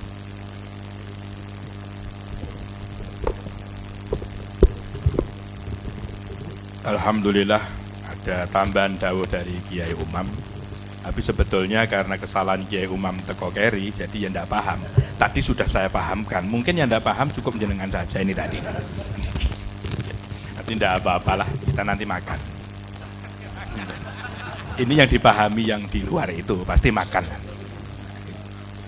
Artinya apa? Semua fase itu memang harus dilalui oleh setiap insan. Adanya su'aul basiro. Su'aul basiro itu ya penjelasannya ya sangat gampang sekali. Seperti halnya kita hidup, maka membuka mata dulu, terus ada sinar. Baru kita mampu melihat dengan ainul basiro. Ainul basiro itu apa? Alat peraba, alat melihat. Kalau dalam tasawuf, alat melihat Allah itu hati. Alat melihat Allah itu hati. Lah su'a itu apa? Ya ilmu, Al-Quran, hadis, tuntunan masyayikh, kemudian dunia, alam semesta, dan setiap kejadian-kejadian haliyah yang dikirimkan Allah, yang dibenturkan kepada kita, itu su'a. Setelah itu baru kita mengalami yang namanya hakul basirah, betul-betul merasakan sebagai hamba betul, mendudukkan Allah pada kedudukannya, mendudukkan diri kita pada kedudukan kita sendiri. Dan itu semua adalah perjalanannya Gusti Allah. Bisa difahami? Yang luar, kita tidak membutuh pemahamanmu, ya dah. Jadi yang jelas gue gak paham, yang penting kumpul lah. Tapi yang jelas bisa dimengerti yang seperti itu yang perjalanan batin. Syaratnya bagaimana kita diperjalankan seperti itu? Syaratnya kita menjadi kawulo dan kita hidup. Syaratnya kita menjadi kawulo. Tanpa kita sadar bahwa kita ini hamba, kita tidak akan pernah diperjalankan. Betapa semuanya itu dikirim dari Allah. Tanpa kita sadar bahwa kita hamba, kita tidak akan legowo ketika kita dikirimkan sebuah bala atau sebuah ujian atau sebuah imtihan. Kita dikirimkan imtihan, baik imtihan itu perasaan apa jenenge? Imtihan itu kan bermacam-macam ya. Imtihan itu jangan dianggap gak duwe-duwe itu imtihan. Oh jangan. Orang yang kebanyakan duwe itu juga imtihan. Imtihan itu ujian. Yang ujian ini yang pada akhirnya ya akan ada dua tempat yang akan dimiliki orang yang diuji. Satu yuhan, yang kedua adalah yukrom. Yuhan itu apa? Dihinakan, atau yang kedua adalah yukrom, dimuliakan.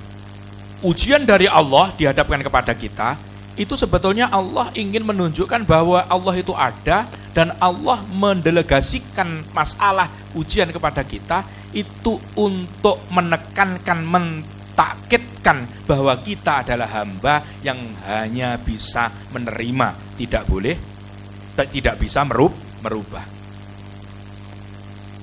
Kembali ke salah satu dawuh tadi yang saya menyindir dawuhnya yang didawuhkan, antum a'lamu bi umuri dunyakum. Kadang-kadang itu kita pakai dalil ini untuk menerangkan sesuatu yang sebetulnya kita tidak paham. Kalau kita dikembalikan, kita mengetahui kok urusan dunia kita. Adakah di antara kita ini yang paham urusan dunia kita? Tidak ada. Sawabikumul himam latuhriku aswarul akdar. Semangatmu duwe akeh lek sampean gak apa jenenge? Lek sampean tidak akan bisa, sampean kaya raya, sampean miskin, sampean sembarang kalian tidak akan bisa merubah kecuali takdirmu dirubah dan digeser oleh Gusti Allah. Saya tak sedekah biar takdir buruk saya ini menjadi berubah. Sedekahmu itu juga takdir. Paham ya? Jadi enggak ada sampean kalau dai-dai ini urusan himasal kalau nyeramai atau nipu masyarakat jangan menggunakan gini. Antum a'lamu bi umuri dunyakum. Ndak, sampean ndak tahu urusan duniamu. Sesuk kowe tangi jam pira, ngising jam pira, paham atau ndak? Padahal itu dunia. Ya Safaat, besok sampean kira-kira mencret jam berapa? Sehat toh? Sampean ngising jam berapa? Kadang-kadang kita keturun tangi jam 09.00, ya ndak bisa diprediksi. Wong kadang-kadang alarm yang sudah ada di telinga kita itu loh kita ndak dengar. Kan seperti itu. Ini yang namanya takdir seperti itu. Makanya takdir itu ya seperti itu. Kita tidak bisa merubah takdir. Semua diperjalankan. Alhamdulillah. Seperti itu Kiai Umam ya. Terus pemahaman bahwa su'a, ain dan anu niku namung fase-fase agar lebih bisa dipahami, agar kita bisa lebih legowo bahwa kita sedang di su'aul basiro. Harus kita untuk menuju ke sana itu harus sadar diri. Su'aul basiro itu sadar diri. Karena sadar diri itu melalui apa? Proses melihat diri sendiri. Apa alat untuk melihat? Ain al-qalbu. Nah, kedalaman spiritualnya. Kemudian setelah itu fase yang terakhir yang dituju bidikan sasaran dawuhnya si Ibnu Athaillah itu apa sebetulnya? Kesadaran diri bahwa kita hanya hamba. Kita hanya hamba, yang Allah itu hanya Gusti Allah. Mulane kowe aja macak Gusti Allah. Makanya ndak ada hadori dan ndak ada badui, itu ndak ada. Ini cuma kesenian, dan kesenian harus kita tingkatkan. Terima kasih. Ini ada Kiai Safaat. Nyuwun pangapunten Mbak Yai Munir. Apakah ini karena tadi disampaikan oleh Yai Umam bahwa ini bersifat gaub, apakah bisa nanti agar supaya kita lebih mudah untuk meraba saya ini sudah di mana, apakah bisa dianalogkan dengan orang yang sudah nikah itu ya? Ketika Cak Junet berbicara tentang pernikahan padahal dia belum, lah itu kan omong kosong kan, ngoten kan? Apakah bisa dianalogkan seperti itu? Seperti halnya nyuwun ngapunten, banyak teman-teman yang berbicara tentang rabi maneh. Kalau yang berbicara ini Mas Dodit, saya rasa bukan omong kosong. Kalau yang berbicara Cak Dhofir misalkan, itu bukan omong kosong. Tapi kalau yang berbicara apalagi Cak Junet, ya iyalah omong kosong nih, gedabrus alias. Nah, dalam hal niki tentu ya tidak bisa kemudian didetailkan sedemikian rupa dari apa yang tadi sudah yang sudah dijauhkan oleh Mbak Yai Munir, yang sebenarnya sudah mengerucut tapi diudari oleh ya Umam Cak Malik dari niku.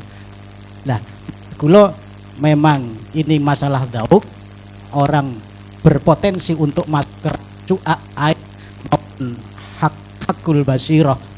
Tapi tentunya itu semua di samping pemberian al-ilahiyah juga atas dasar amal perbuatan yang sudah dilakukan. Nyuwun ngapunten, ketika saya dapat hadiah user, meskipun ini subsidi yang tidak begitu 100% ya, ingat. Ini barokahnya apa? Barokahnya saya dideplok. barokahnya dideplok ketika saya Jumat napa riyaya Jumat ngoten. Nggih, dirungkas sing dideplok Gus Fuad niki insyaallah ngoten. Tapi kadosi Gus Fuad sudah dapat niki. Tenang mawon Cak ngoten. Nggih.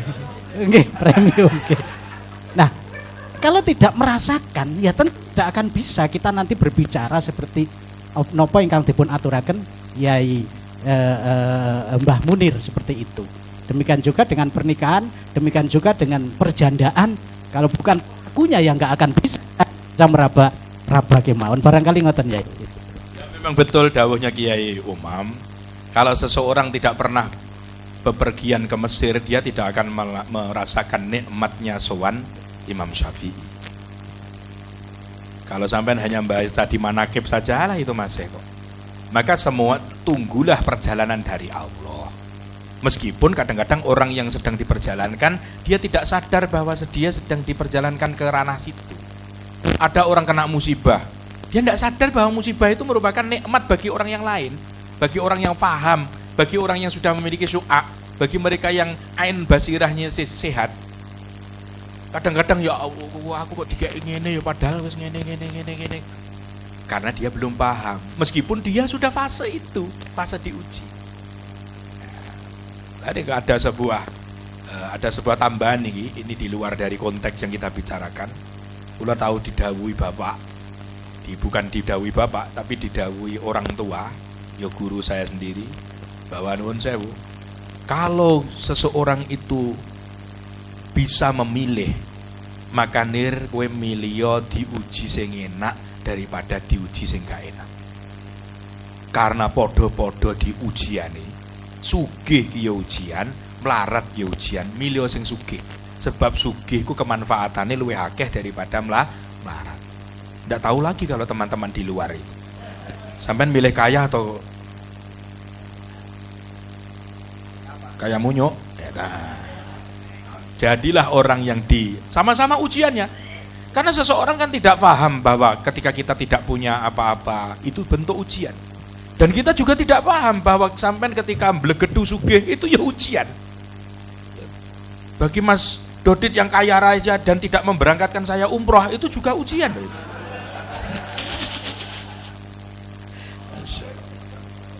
Bagi Mas Reno, pembukaan saja tanpa ada bukti nyata itu juga ujian.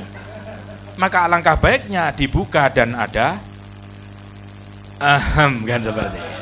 Terima kasih. Asik dan pengasikan. Tapi besok-besok karena ini tadi kita ini kumpul di sini pembukaan Ataya dan alhamdulillah dihadiri oleh Yai Umam, Yai Sodik, Abahudin dan teman-teman dari Ataya. Ini nanti kita membacakan doa kepada Ataya ini, semoga barokah, dan pemiliknya Mas Reno semoga mendapatkan futuh ilahiyah dan mampu melihat kemasyakohan teman-teman yang di luar. Al-masyaqqatu tajlibu taisir, ya semoga digampangkan urusannya untuk mendapatkan umroh dari saya. Insya Allah besok tahun depan ada 5 orang yang saya ajak umroh, tapi sampai bandara kembali lagi pulang ke Malang. Saya cuma ngajak untuk ngantarkan saja. Ya, alhamdulillah. Ya, terima kasih ya, untuk pembacaan suatu yang dibaca. Kita terserah mau baca apa, saya persilakan Kiai Syafaat untuk baca-baca.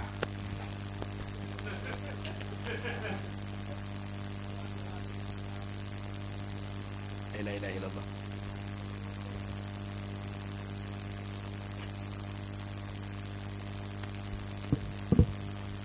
Wasita wasilah lirboyo nggih.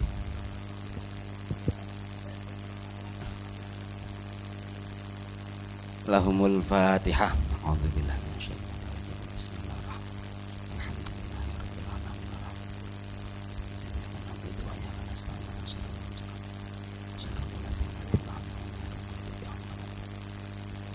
Sallu ala Nabi Muhammad.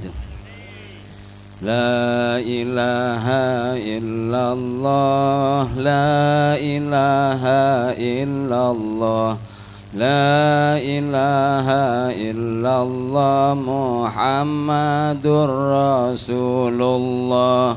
Ya Allah ya Qadim judlana bil ilim tawassalna bil mughnim bi Syekh Mbah Abdul Karim. Ya Allah illallah la ilaha illallah la ilaha illallah Muhammadur Rasulullah. Ya Allah ya Waqi judlana birrizqi tawassalna bil muttaqi bi Syekh Mbah Marzuqi. La ilaha illallah la ilaha illallah la ilaha illallah Muhammadur Rasulullah. Ya Allah ya Quddus najjina min bu'us tawassalna bi muhyin nufus bi Syekh Mbah Mahrus.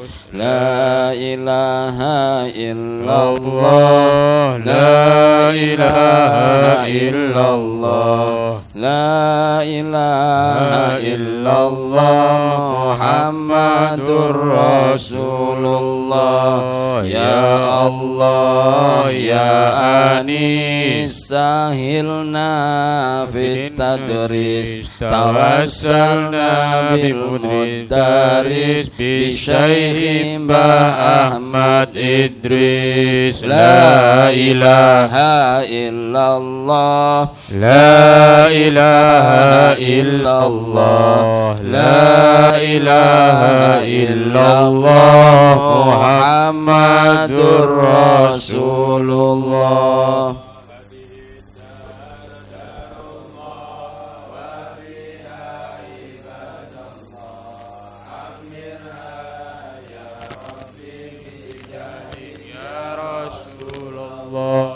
Hadid dar darullah wa fiha ibadallah amirha ya Rabbi bijahik Allah. Hadid dar darullah wa fiha ibadallah amirha ya Rabbi bijahik ya Rasulullah. Matur mbah nuwun dateng Mas Reno kesempatan dipun paringi panggenan saha wekdal dateng rencang-rencang Himasal. Matur nuwun sanget apa malih dipun paringi umroh kan ya insyaallah. Mugi-mugi non masyaallah. Ya pancet ah. Kan lah ya gelem tuh. Alhamdulillah. Kita lanjutkan dengan bincang-bincang seadanya. Dulu itu Imam Syafi'i pernah pergi ke Yaman. Di Yaman mondok 3 tahun belajar ilmu firosat. Itu ilmu firosat beliau belajar 3 tahun dicatat. Rumah itu kalau seperti ini harusnya seperti ini. Ada orang yang modelnya seperti ini harusnya seperti ini. Kitabnya ada. Kemudian perjalanan pulang Imam Syafi'i ini kemalaman. Setelah kemalaman beliau mampir di sebuah rumah. Rumah ini pemiliknya nun sewu batuke nonong, irunge gede, lambene kandel. Menurut ilmu firasat orang seperti ini medite gak umum. Iki rungokno. Medite gak umum. Ternyata lain dari ilmu firasat yang ditulis Imam Syafi'i. Imam Syafi'i dijamu dengan baik. Waduh, di lambene diumbah nih, dimasak nih sampai 3 hari. 2 hari mau pulang, pun wangsul riyen Imam Syafi'i ngantos 3 dinten jenengan tamu. Sampai 2 hari malam ketiga kitabnya dibakar oleh Imam Syafi'i. Karena ternyata yang dipelajari tidak sama dengan praktek. Setelah dibakar habis, besoknya pulang. Empun mulih riyen Imam Syafi'i niki totalane 3 dino. Lah.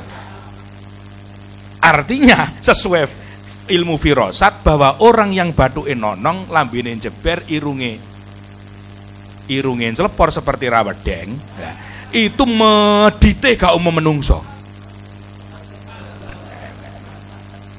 Dan itu ada, ilmu-ilmunya ada firasat. Berarti rumah yang bagi ini menghadap kemana ini? Menghadap ke depan ya, ke timur ya. Feng Shui-nya ada. Ternyata menurut ilmu Cina itu Feng Shui. Feng itu adalah angin, Shui adalah. Di dalam Islam juga ada, tidak boleh sembarangan. Shui adalah air. Jadi ada tanda-tanda. Kok enek kupu coklat? Kupu coklat. Itu di dalam, menurut siapa itu? Menurut Syekh Junaid Baghdadi. Sampai pernah baca kitabnya Syekh Junaid Baghdadi atau tidak? Tentang firasatnya Syekh Junaid Baghdadi.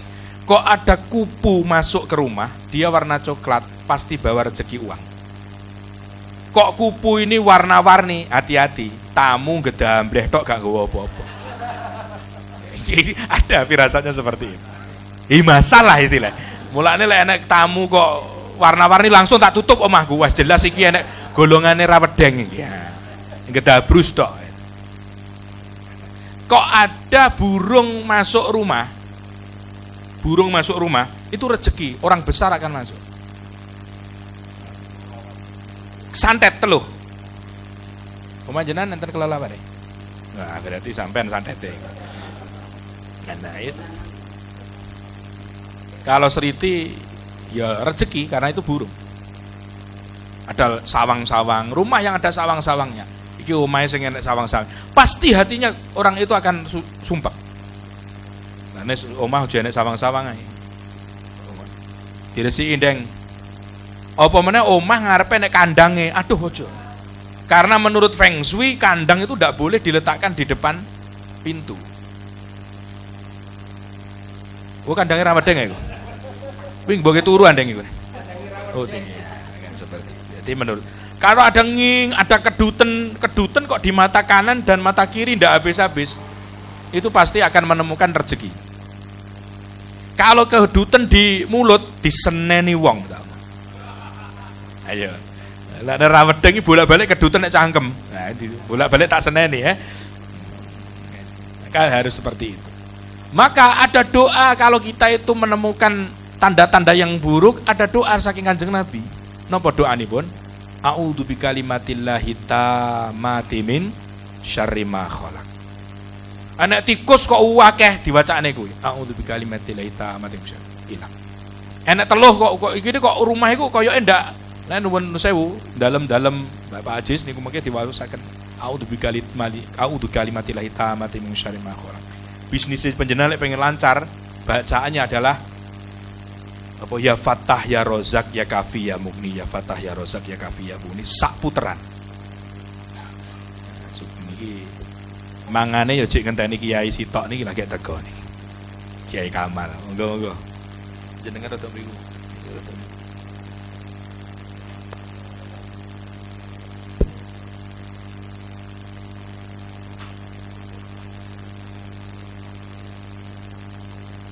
Waalaikumsalam. Niku ya umam, enten ya umam. Pun beri mawon, salaman mangke mawon. Nah, ini tuh dibacakan itu. Khusus user. Jangan salah nulis seperti Cak Kaji Gofur. Cak Kaji Gofur itu nulisnya di status bukan user, tapi user. Datang Pak Kaji Gofur. User itu artinya kesulitan, kalau user artinya kemudahan. Mangap ya kok nendeng. Dan seperti itu. Jangan sampai dulu. Kalau user itu pakai ain, kalau user pakai iya. Bacaannya adalah ya Fatah ya Rozak ya Kafi ya Mugni. Ya Fatah ya Rozak ya Kafi ya Mugni ya Fatah ya Rozak. Ini bagi yang seneng dunyo, bisnismen. Kalau kiai-kiai jangan. Kan enggak seneng sugih ini kiai-kiai ini. Kalau saya kan dukun kan terus harus. Nah, bagi orang yang pengen santrinya ini, yang punya santri-santrinya tambah banyak dan tambah barokah, ya Malik ya Kudus, ya Malik ya Kudus, ya Malik ya Kudus, ya Malik ya Kudus, ya Malik. Setelah diputer satu putaran diginikan. Kalau nih, sebab ada kitabnya khusus nih tentang bagaimana cara dan fadilahnya mengalungkan subhah. Kalau user untuk menggampangkan urusan, yo kabeh teko nggone Gusti Allah biwasilati user. Tapi kalau kauka itu untuk menguatkan jima. Ada yang bertanya, apakah di kalungnya apa diuter-uter nek manuke? Saya bilang. Itu yang tanya kemarin kayaknya dari ura-ura. Jadi sampean karo menjima istrimu, tasbihmu kalung nek manuk, Bu. Itu untuk menguatkan kita agar berjalannya kuat, agar anu kuat itu pakai kauka. Namanya kalau bahasa Arab al-kuk. Nah, tasbih itu banyak. Tasbih banyak. Jangan menyepelekan wong tinggi Gus, wong wiritan wis radiano dadak larang-larang. 15.000 lho enek. Loh, bukan itu maknanya. Tetapi apa? Maknanya adalah kita itu menyebut asmanya Allah yang maha mulia dan maha sempurna, ya juga harus menggunakan sesuatu wasilah yang alatul tasbih, alatul wisol, alatul wasilah yang juga baik. Ada user, ada atasnya user, ada kahriman, terus atasnya lagi ada marjan, atasnya unap sing titip, pengen titip unap, monggo ke Mas Dodit.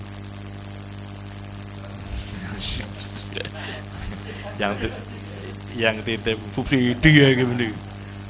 Subsidi. Tasbih unap bisa titip ke Mas Dodit. Saya kemarin tak cari tasbih unap ndak ready di Maroko dan ndak ready dari Mesir. Alhamdulillah dapat kabar dari Yai Sodik, ada channel, alhamdulillah dapat. Sebab kula riyen gak ada unap, kula suka nih rencang. Podo karo kula duwe user yang saya hadiahkan ke Abah Zainuddin itu sudah saya pakai kalau ndak salah 9 tahun. Baru tak hadiah nih dipandang ini kok suwae Mbah usere. Lho mosok apik. Akhirnya aku getun golek maneh tapi. Alhamdulillah. 9 tahun tak pakai itu. Alhamdulillah. Akhirnya kok apa njaluk user. Alhamdulillah. Istimewa njaluk kurtingan. Kiai Safaat niki enten subsidi to ya. Beh wae cilik wis mbewethik aku meneng ngono. Lah ya masyaallah. Padahal kaya lho MBG ini terus. Lah isuk wong loro nek emper maca SD. Dadi oleh. Ya, seperti itu. Itu tentang firasat-firasat ya. Firasat-firasat. Dan makanya depan rumah itu dibersihkan, disaponi. Tohiru afnaitakum fa innal yahudi fa innal yahudiyuna la yutahiru afnaitahum. Maka bersihkan latarmu. Engko lek ngarepmu tanduri apa-apa enek kupu mlebu, enek anu. Nun sewu dulu saya pergi ke rumahnya Kiai Safaat. Ngarepi panas. Karena saya kenyih, kula matur Gus, iki sampean anu. Alhamdulillah. Terus ditekoki Kiai Nukman, saya perlu nandur apa? Ngarepmu wis wanduran tok gak sah aku meneh. Dalan ngarepe. Ini Gus Fuad jadi tanduri saya ini. Masya Allah. Usulan yang sangat menyesatkan namanya. Wonten malih sing tangkelet. Nggih.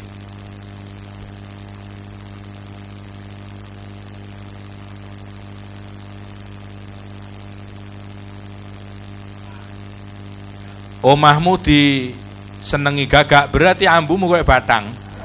Adus.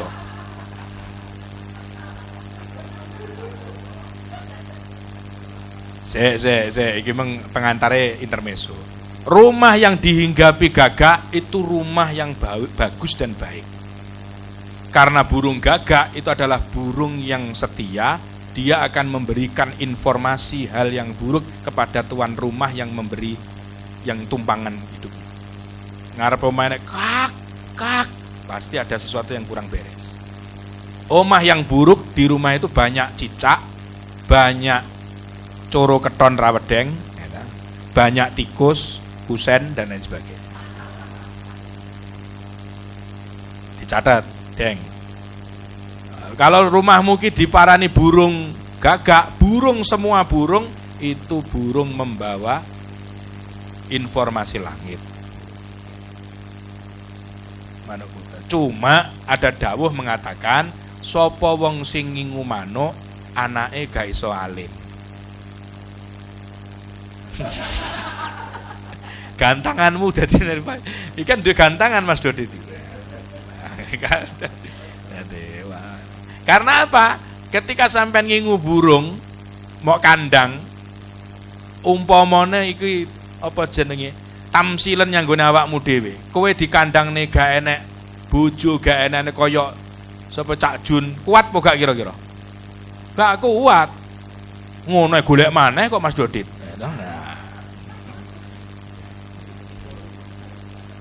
Di kandang aviari ya. Nah, aviari yang salah aviari.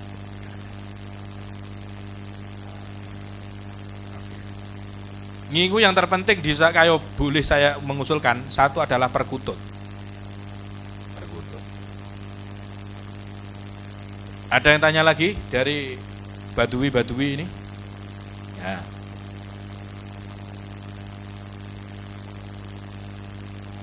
Omah disenengi tawon rezeki.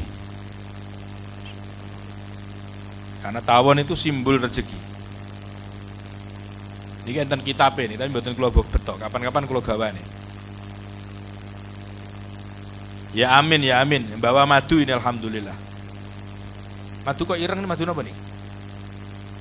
Niki ahli madu ya, tapi mboten dilabeli. Madu palsu omongan ngawur. Habib madu murni sanes madu asli. Sing madu asli niki Mas Dodit niki. Enggak ada. Karo Kiai Gofur, Kiai Dofir ngene madune asli 3. Riin, Pak. Kan bener ganjil gitu. Tambah mana kalau diketok manukmu kan bos.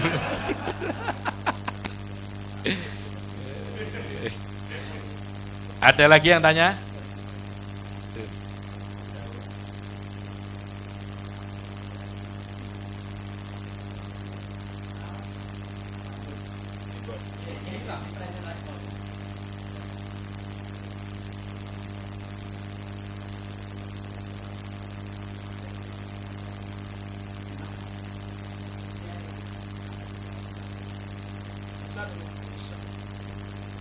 Ada hadis niku hadis qudsi.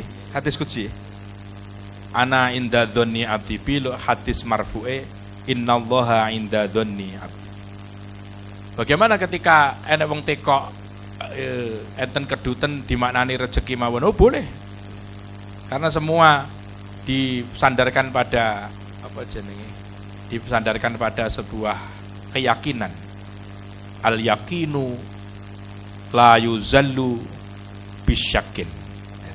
Apal tak tuntun. Al yaqinu la yuzallu yakin. Tetapi nuwun sewu, tetapi nuwun nggih kados Imam Syafi'i niku wau lho. Imam Syafi'i kadung gak yakin, kadung yakin. Wah, ilmu firasatku dari Yaman ini semua salah. Tak bakar. Kadung dibakar, isuke ditagih. Ya ampun kondur riyen Kiai. Lho napa? Lah jenengan iki 3 dina mangan terus adus niku enten regane. Lho, diregani dong, nggih wong kula bakulan. Ya napa ya? Ternyata ilmu firasat itu ada. Apakah ilmu firasat itu mengenai mereka yang tidak yakin atau mereka yang tidak tahu? Ya, ilmu firasat itu mengenai semua orang. Ilmu firasat. Dawuh Kanjeng Nabi. Mulaan dawuh Kanjeng Nabi kan jelas. Iyyakum firasatul mukmin. Ngoten nggih?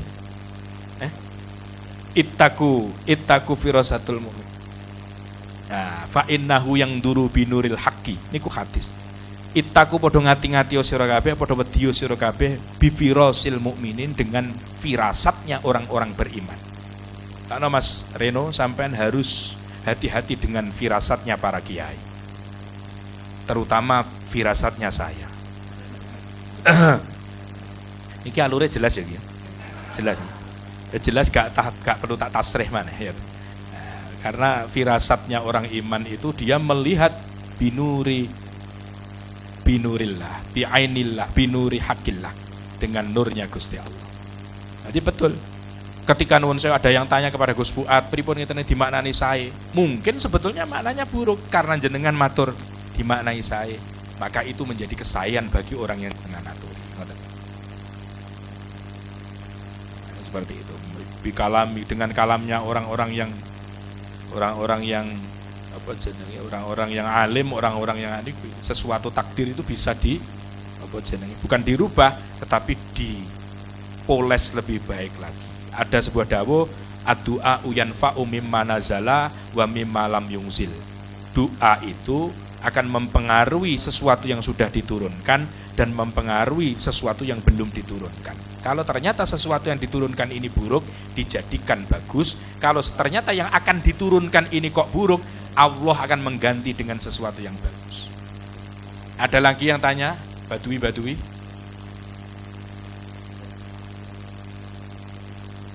Ya, tanya, monggo. Tes.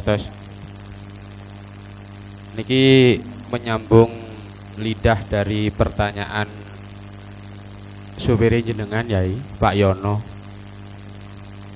Tirose kedai pripun untuk mempertajam rasa firasah yang terdapat pada tiap diri insan manusia. Ngoten nggih Pak Yon, nggih, leres. Lek jawaban kula cukup manut Mbah Yai Munir mawon pun terasah ngoten. Ya, jawabannya adalah la adri. La adri Pak Yon. Kama qala Rasulullah, la adri nisful ilmi. Kata-kata aku gak roh bagian daripada ilmu. Setuju nggih niki nggih? Nggih, dadi aku gak roh. Mbok gak roh jawabannya. Ada yang tanya lagi?